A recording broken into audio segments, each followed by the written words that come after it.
आज अपन बात कर लेते हैं कोशिका विभाजन की। और कोशिका विभाजन किस प्रकार के पाए जाते हैं, कौन कौन से कोशिका विभाजन पाए जाते हैं, इससे संबंधित मैं पहले 2-3 वीडियो डाल चुका हूं। आप जाकर प्लेलिस्ट में जाकर वहां से देख सकते हैं। तो आज बात कर लेते हैं कोशिका विभाजन की। तो मुख्य रूप से जो कोशिका विभाजन होते हैं वह 3 प्रकार के होते हैं। सबसे पहला जो विभाजन होता है वह होता है असूत्री असूत्री विभाजन। दूसरा जो विभाजन होता है वो होता है समसूत्री समसूत्री विभाजन। इसे अमाइटोसिस कहा जाता है, इसे माइटोसिस। और तीसरा जो विभाजन होता है वो अर्धसूत्री होता है, जिसे मियोसिस के नाम से जानते हैं। यानी यह विभाजन अर्धसूत्री के नाम से अर्धसूत्री विभाजन, यानी अमाइटोसिस, माइटोसिस और मियोसिस के नाम से इन तीनों को विभाजनों को जाना जाता है। असूत्री, समसूत्री और अर्धसूत्री विभाजन। सबसे पहले बात कर लेते हैं, पहला टॉपिक हमारा आता है असूत्री विभाजन। यानी असूत्री विभाजन होता क्या है उसी को हम यहाँ पर पढ़ने वाले हैं। तो पहला टॉपिक डाल ले, असूत्री विभाजन। असूत्री विभाजन का मतलब क्या है? यानी ऐसा विभाजन जिसके अंदर गुणसूत्रों का कोई काम नहीं होता है। यानी वह विभाजन जिसके अंदर गुणसूत्र पार्टिसिपेट नहीं करते हैं, गुणसूत्र यहाँ पर भाग नहीं लेते हैं।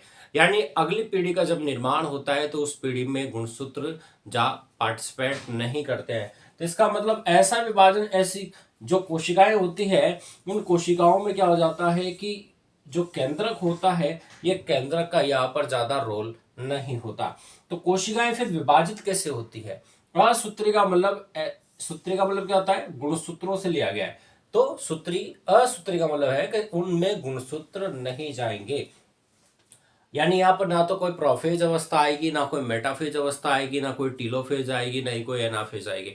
तो यहाँ पर किसी भी तरह की कोई प्रावस्थाएं नहीं होती है। सिंपल सी कोशिका होती है और कोशिकाएं लगातार क्या करती है? विभाजित होती रहती है। और इसी तरह से इसे एक कायिक विभाजन भी हम कह सकते हैं। यानी कायिक कोशिकाओं में जनरली ये विभाजन पाया जाता है। यानी कोशिका क्या करती है? सिंपल सेल होती है और ये इसी कोशिकाओं के ऊपर एक छोटा सा बड बन जाता है, यानी एक छोटी सी उबार बन जाता है। और इस उबार से ही क्या हो जाता है? ये आगे जाकर एक नई कोशिका क्या कर लेती है? निर्माण कर लेती है। ये बड़ा हो जाता है और इसके अंदर थोड़ा सा जेनेटिक मटेरियल पहुंच जाता है और ये कोशिका आगे विभाजित होकर 2 भागों में बदल जाती है। और 2 भागों में बदलने के कारण यहाँ पर कोई जेनेटिक स्ट्रक्चर अलग से, कोई प्रोफेज अवस्था नहीं आई है, कोई मेटाफेज नहीं आए हैं, कोई एनाफेज नहीं है, कोई टीलोफेज नहीं है। तो इसका मतलब ये है कि ये जो विभाजन होगा ये कौन सा होगा? असूत्री विभाजन होगा। यानी ऐसा विभाजन जिसके अंदर गुणसूत्रों का कोई काम नहीं होता, तो उस विभाजन को कहा जाता है असूत्री विभाजन। तो बात समझ में आया आपको? यानी सामान्य कोशिका थी, इसके ऊपर क्या बना? बड बना।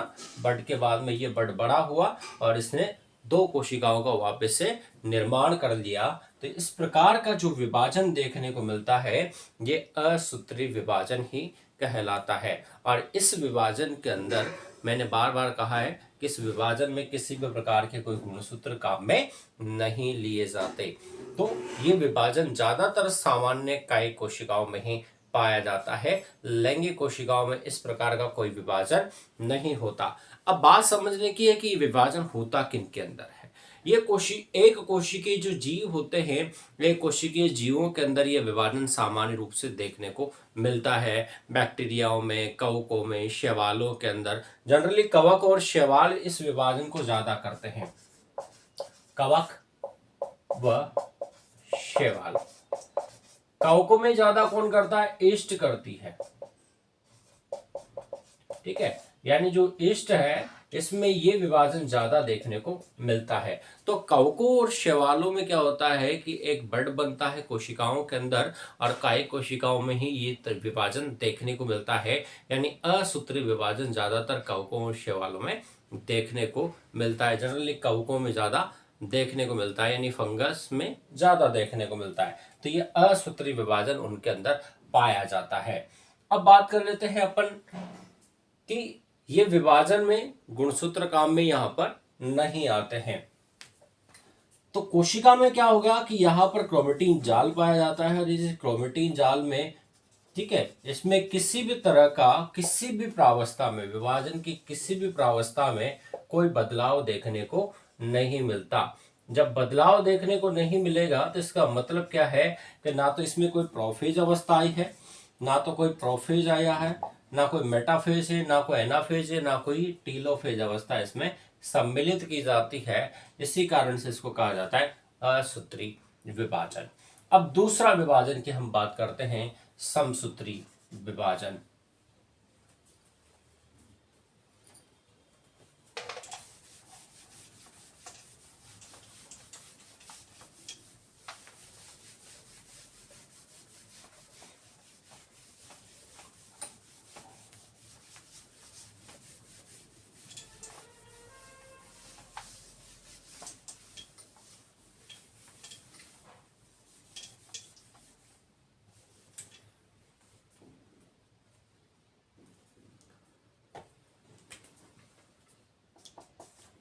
दूसरे नंबर का यहां पर विभाजन आता है और इस विभाजन में बात करेंगे हम समसूत्री विभाजन की।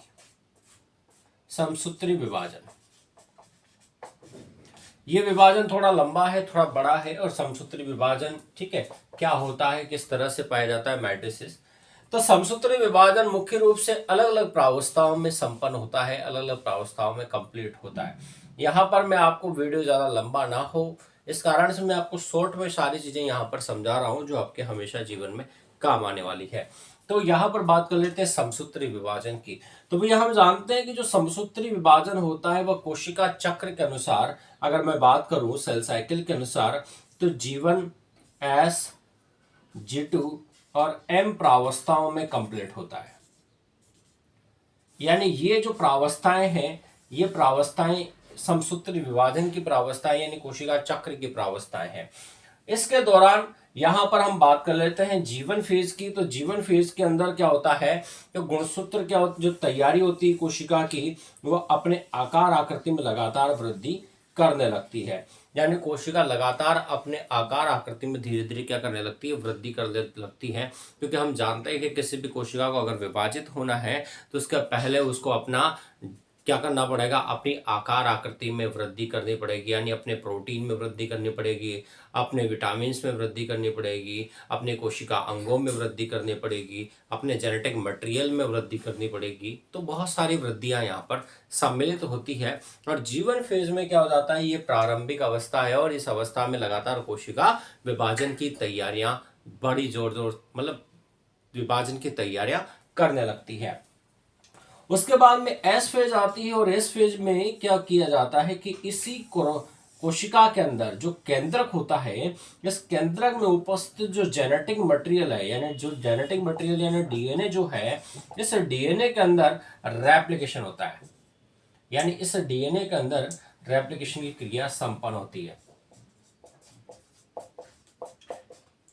अब यहां पर जो रेप्लिकेशन होता है, इस रेप्लिकेशन का भी अलग मीनिंग है जो मैं आपको अलग से पढ़ा दूंगा। तो रेप्लिकेशन में क्या हो जाता है कि पुराने डीएनए से, किस डीएनए से, पुराने डीएनए से किसका निर्माण होता है, नए डीएनए का। पुराने डीएनए से किसका निर्माण होता है, यहां पर नए डीएनए का। यानी यहां पर जो डीएनए होता है उसकी क्या होती है, प्रतिकृतिकरण होता है, यानी रेप्लिकेशन होता है। पुराने डीएनए से नए डीएनए का वहां पर बनना क्या हो जाता है, प्रारंभ हो जाता है। और लगातार पुराने डीएनए से नया डीएनए यहाँ पर बनने लग जाता है। तो एस फेज में क्या हो जाता है, रेप्लिकेशन फेज होती है और इसमें पुराने डीएनए से नए डीएनए का निर्माण होता है। उसके बाद आती है G2 फेज। G2 फेज में क्या हो जाता है कि इसमें लगातार वृद्धि होती है कोशिका की। वृद्धि इसमें अपरिवर्तित रहती है कोशिका, वृद्धि यहाँ हो चुकी है, लेकिन इसमें क्या हो जाता है कि जो प्रोटीन है, आरएनए है, कुछ अंग है, उनमें क्या हो जाती है, वृद्धि होती है। यानी जो भी कमी कसर रह चुकी है कोशिका विभाजन की, वो सारी की सारी यहाँ पर कंप्लीट की जाती है। इसको एक तरह से रेस्ट फेज भी अपन कह सकते हैं।